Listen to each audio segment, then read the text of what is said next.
My name, I'm more like a media. I got to get on you too, because you was talking about I'm a shit starter. Well, you know what I'm saying? I'm far from a shit starter. Matter of fact, you the biggest shit starter of them all. That might be fair. Yeah, you instigate shit on I know a my daily. own kind. But when I look at you on the Your clubhouse own streets, kind? well, yeah, shit starters. No, I'm not a shit starter. Fuck you.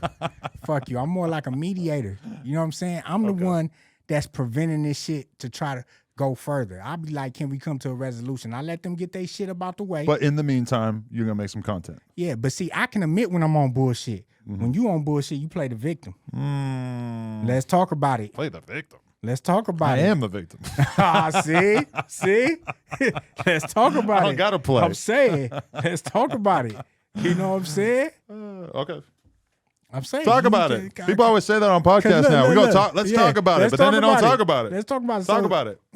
I'm just saying, like, when it comes down to these certain situations or whatnot, and instigate, like, let's talk about the Chicago shit. You know what I'm saying? Rooga was tripping on you about asking him certain questions. Right. And whatnot. And then, you're not backing down from what you're saying. You're saying that, look, I just went along with it because he's telling you don't do it. Right. Don't do certain stuff. And you told him, did you really tell him that you wasn't going to do it? I didn't say I wasn't going to ask him any questions. I just said, yeah, I'm not going to go crazy on you, which I was used to because I've interviewed him before. Yeah. And he doesn't like it when people make the whole thing about his ops, which is a problem that many of the GDs deal with, is that people do interviews with them and they want to talk about their ops because their ops are more famous or whatever. I've heard GDs complaining about this shit. And, but I implore anyone to go listen to that Rooga interview and tell me how much I talk about his ops. I asked him one question about Dirk from what I remember, which was basically because the Academics and Dirk interview had just came out where Rooga, where they asked Dirk about Rooga by name, which as far as I know is the first time he ever talked about him by name in an interview. And Dirk talked about how, he didn't go to the Kanye show or whatever because they had booked his ops on the show. If you're a rap interviewer and you don't ask Rooga about the thing that Dirk just said about him, you're not doing your job. And Academics tapped in with me and actually said, he was really mad at you for asking him about Dirk. I would have made the whole interview about Dirk. And I'm like, I know you would. See, but he would never sit down with him. Yes, he so would. So? Would Ack sit down with Rooga? Maybe now, but like, I don't know. Before all this, probably not. I don't know. But either way, like, I didn't really ask him that much. And then the one thing that I did do fucked up, though, is he told me he didn't want to put the interview out. And I should have hit him up and been like, yo, I'm putting the interview out anyway. That was a good interview. I don't want to fucking waste it. And then he probably would have been mad, but at least I would have been straight up with him. Look, do you care if any of these people kill each other? Yeah, of course. No, you don't. No, I do. That's all death is bad. That's not the truth. I'm anti-death, believe it or not. But then just leave certain shit alone there. Like what? If it's already out there, because how many times have we been down this road where, ops against ops and all this, right? And I'm just saying, I understand the purpose of the interview. Like, you wouldn't have interviewed him if you wasn't going to ask him that question, and he should have known that on his own. Like, so I'm going to agree with you on certain shit, but then I just can't, like... You ever listen to Rooga? I'm not familiar, but... Every song, there's about 50 fucking dead BDs. Every song, everybody's dying. So that's all you got to talk about? All I'm saying is that you can't be mad at me when every goddamn song is a diss track and you're smoking on everybody under the face of the fucking sun, every O'Blockian you ever heard of. And then I do an interview with you, and you're going to trip about me asking you about one extremely famous op of yours who just mentioned you on an extremely high-profile interview. His first interview in years. Come on. Yeah. But anyway, Rooga and me, we're going to see each other when we see each other. Yeah, he came in the clubhouse. You know what I'm saying? Him and folks got into it. Yeah? Then Wag challenged Shout out, folks. Wag challenged him. Yep. You know what I'm saying? Folks on you, too, about that DJU shit. That was funny, right?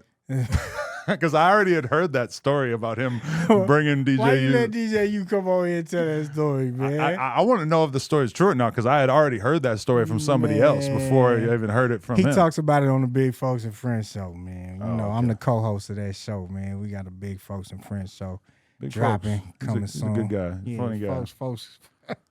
Folks are fools. Shout out my Chicago. So, okay, how do you know Brick Baby? Brick Baby. We was from a clique before we started banging hoods. We was from a clique called CIP. What'd that stand for? Completely Irresistible Pimps. Woo, that's a cool name. Yeah, that's a sign of the times. You wouldn't really hear about a crew name these days, right? So that clique started inside my hood, West Boulevard. West Boulevard Crips. You feel me? So Brick Baby used to live in my hood. They actually still own property in my hood. You know what I'm saying? So Brick Baby was kind of always with my homies. You feel me? And then he gradually turned 6-0. You know what I'm saying? Throughout the years or whatnot. And then, you know, he always kept us close, though. It always been because we already close with the 6-0. So a lot of people know our history or whatnot. So, okay. Yeah, but no, me and Brick was thugging young age. You know what I'm saying? Before the cameras, before the rapping, but so all that shit. Hood hopping is like the biggest no-no. Or it's like very frowned upon. He ain't no hood hopper, though. No, I'm saying, but like, there's this whole weird generational divide where a lot of people are from certain cliques and then they joined a real gang, and that is okay. It's kind of interesting from an outsider perspective. Yeah, because we be young at the same time. A lot of people don't know, God, they be from this neighborhood. A lot of people from them cliques turned out to be from other hoods too. Right. You know what I'm saying? So a lot of people didn't look at it. I mean, it's more high school fun. You know what I'm saying?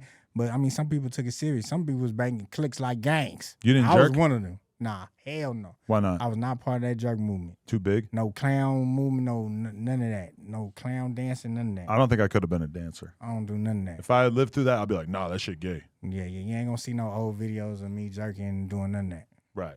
Okay. That's good to know. I don't get down like I had to that. ask. All right. So is Big Meech from your hood? That's where, I mean, I can confirm that because for one, he called in to a homie. So I guess he has family. He has a nephew that was in the hood. He was in the hood back in the day. We're going to say like 90s, you know what I'm saying, early 90s growing up. He used to be coming back and forth. He got family in the hood. He was attached to some close homeboys. He tapped in with a homie from prison, you feel me? And he ended up running in to two of the homies, you know what I'm saying, some real generals while he was in the feds. Took pictures with him, and the homie tatted him and all that. He from the hood. He banging West Boulevard. Wow. They call him Big Zippo. Really? Where'd you get that name? I do not know. Did he have a Zippo lighter one time? Let me tell you, this is above my pay grade. I'm just gonna tell you, like, I don't, just a messenger? You know, just what you heard? I don't, you know what I'm saying? But no, the niggas that was in there with him, they out right now. Yeah, they just got out from doing about 17. Okay. So, you know, we're gonna see what happened when he come home. Got it. You know what I'm saying? When did you turn your powers away from like booking artists so much and rapping and put it more towards the media side of things? Man, you already know the pandemic. It got ugly. You couldn't book any artists for a while? Man, we still got deposits to this day. Really? Because it was so ugly. You know, you can only do 50% capacity. You know what I'm saying? And we was bringing people, and people just wasn't even showing up for the 50% capacity. That was the best when I would, because I'm a person that I hate going to the club. I don't want to go out ever. And I would see videos of people in the club, and it was half capacity, and it would look so lame. And I would just be like, "Bro, this is why I don't want to go out." I know it's like normally it's packed, but look how lame it is, even when there's like not that many people there. Yeah, it was terrible. So we lost some money. You know what I'm saying? Had to pivot.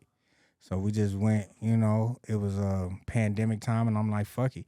My homeboy actually was telling me, we already had the blog up. We had the website, Hip Hop Trends. We had the YouTube. Wasn't really doing nothing. My homeboy was like, get on Clubhouse. My homeboy Nate Poe from Far Far. He got a shit called Mixed Emotions. We was doing relationship-based rooms. And that shit was killing. That shit was bringing all the females in there, all of L.A., you know what I'm saying? So he had us in there. So I'm like, ooh.